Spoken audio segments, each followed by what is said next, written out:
Alors voilà, on se retrouve pour la séquence 86 pour que je t'explique le cadre A, le cadre B et C. Alors regarde bien ton fichier pour le cadre A. Ici, on va regarder ce que font l'écureuil et Picbille. Tous les deux cherchent à calculer combien font 20 plus 30. Alors ici, c'est un petit peu particulier, tu vois, on a écrit les nombres en lettres et pas en chiffres. C'est pour que tu apprennes bien toutes ces dizaines et que tu imagines bien dans ta tête à combien de boîtes ou paquets de 10 elles correspondent. Donc ici, l'écureuil et Picbille cherchent 20 plus 30. Alors si on regarde l'écureuil, il faut qu'il soit sûr qu'il ait bien 20 d'un côté et 30 de l'autre. Donc voilà, il compte 1, 2, 3, 4, 5, 6, 7, 8, 9, 10, 11, 12, 13, 14, 15, 16, 17, 18, 19, 20. Bon. Et là, encore 30.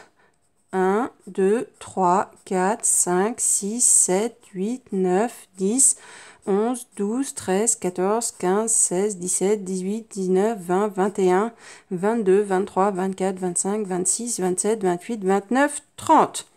Ouh là là, il a bien 20 et 30, mais alors qu'est-ce que c'est long, dis donc, pour compter tout ça un par un. C'est pénible, hein. Bon, on va voir comment fait Picbille. Alors Picbille, lui, j'ai l'impression qu'il est un petit peu plus malin. Il a tout bien rangé. Il n'a pas besoin de compter chaque noisette, parce que lui, il les a rangés. Il a rangé ses jetons dans des boîtes. Donc là, 20, il sait que c'est 2 dizaines. Voilà, donc il a bien ces 2 boîtes. Et 30, c'est 3 dizaines qui sont là sur le chariot. Donc au total, il a 5 boîtes. C'est 5 dizaines. Donc c'est égal à 50. Donc là, tu peux l'écrire en chiffres. D'accord? Donc là, on voit que la manière de faire de Picbille est beaucoup plus rapide. Et donc, c'est plutôt celle-ci qu'on va choisir. Donc toi, ici, en dessous, tu dois faire des petits calculs. Donc là, les calculs sont écrits en lettres. Donc si tu as besoin de lire un mot, tu peux t'aider de la planche des nombres en lettres qui est à la fin de ton fichier ici. Voilà. À la page 160, ou sinon tu te fais aider d'un adulte. D'accord? La règle pour réussir tes calculs, c'est de bien savoir le nombre de groupes de 10 qu'il y a dans chaque mot. Donc là, tu vois, tu vas rencontrer le mot 20, donc il y a 2 dizaines, le mot 30, 3 dizaines, le mot 10, une dizaine, le mot 60, 6 dizaines, 40, 4 dizaines, 50, 5 dizaines. D'accord? Si tu as besoin de dessiner les boîtes sur ton ardoise, n'hésite pas à le faire. Donc ça, c'est ce qui est du cadre A. Maintenant, le cadre B, ce sont des calculs où là, il y a aussi des jetons tout seuls. Tu vois, là, Picbille, il calcule 27 plus 30. Donc, il a fait 27. Donc, c'est 2 dizaines et 7 unités.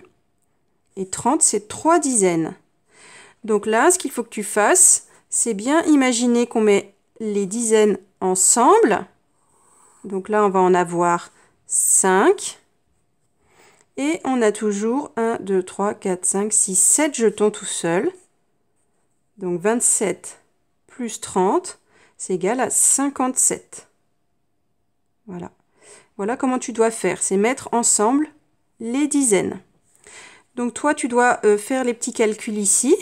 De la même manière, n'hésite pas à utiliser ton ardoise pour dessiner les boîtes et les jetons. Ça te sera plus utile. Enfin, pour le cadre C, tu dois écrire la table des moitiés. Donc, la moitié de 2, c'est 1. Voilà, et encore 1.